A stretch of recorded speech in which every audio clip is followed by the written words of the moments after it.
हरे कृष्णा। सीता, राम और लक्ष्मण जब वनवास में थे तो एक दिन की बात है, सीता देवी ने रामचंद्र जी को देखकर संकेत किया और कहा कि आप अपने धनुष बाण को लेकर चलते जाते हो।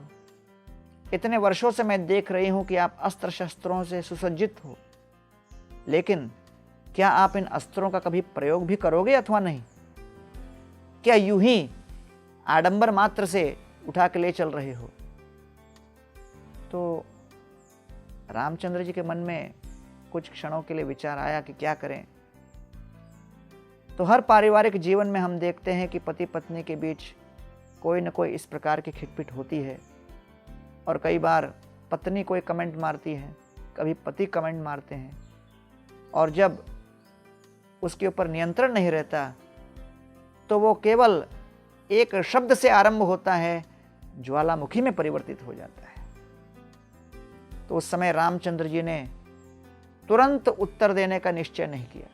उन्होंने विचार किया, इसका उत्तर हम आगे देंगे। भ्रमण करते हुए वो दंडकारण्य में आ गए। दंडकारण्य में शूर्पणखा का प्रसंग हुआ। शूर्पणखा की नासिका को जब काट दी गई तो शूर्पणखा भागते हुए अपने भाइयों को बुलाई।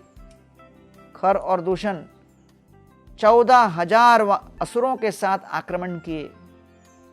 ये 14,000 असुरों को आता हुआ देखकर रामचंद्र जी ने लक्ष्मण को कहा कि लक्ष्मण, ये असुर आ रहे हैं, मैं इनके साथ युद्ध करूंगा। लक्ष्मण ने कहा, प्रभो, इन 14,000 असुरों के साथ युद्ध मैं करूंगा, ये आपके युद्ध के योग्य नहीं है, मैं ही पर्याप्त हूं। आप सीता मैया के साथ, जानकी जी के साथ इस गुफा के अंदर विश्राम कीजिए। रामचंद्र जी का, लक्ष्मण, मैं तुमको आदेश देता हूं, आप सीता देवी को लेकर सुरक्षित स्थान में जाइए, मैं युद्ध करूंगा। लक्ष्मण कहते, प्रभु आप हट क्यों करते हो? ये युद्ध मेरे लिए है, मैं सेवक हूं। अगर पहले मैं युद्ध करके विफल होऊंगा, उसके बाद आप युद्ध कीजिए, सेवक को सेवा करने दीजिए। रामचंद्र जी लक्ष्मण को देख के कहते हैं, लक्ष्मण, ये मेरा घरेलू मामला है, मैं आपको विस्तृत रूप से सब कुछ नहीं बता सकता, आप सीता को लेकर गुफा में जाइए।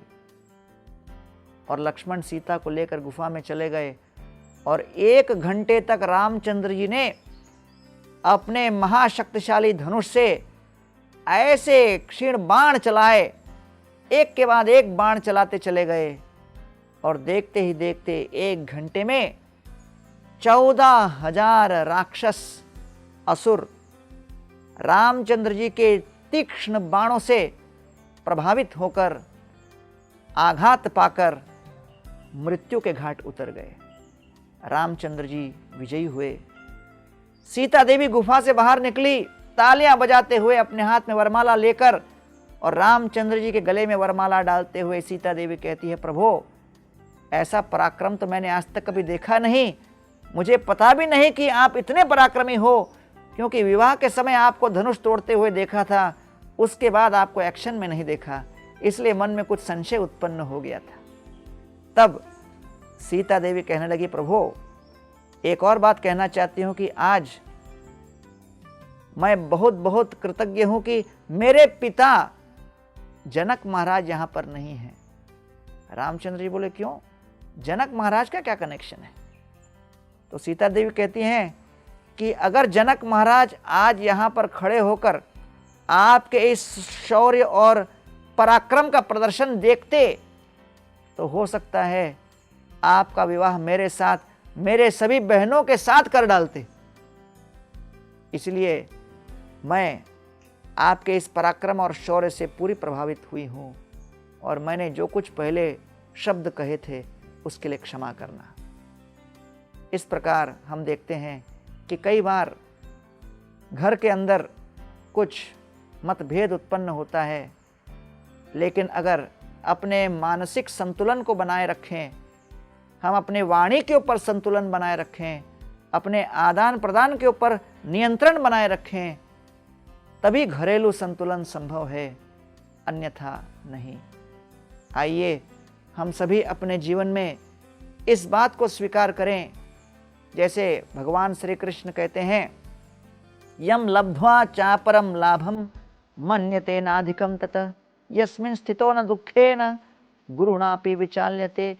एक ऐसे मानसिक संतुलन को प्राप्त करें जिसको प्राप्त करने के पश्चात बाहर के बवंडर हम पर किसी प्रकार से प्रभाव न करें। आइए अपने जीवन को संतुलित बनाएं, मानसिक रूप से संतुलित बनाएं, व्यावहारिक रूप से संतुलित बनाएं, जिससे परिवार में निरंतर सुख, शांति और प्रेम की लहरें उमड़ती चली जाएं। बहुत बहुत धन्यवाद। हरे कृष्ण।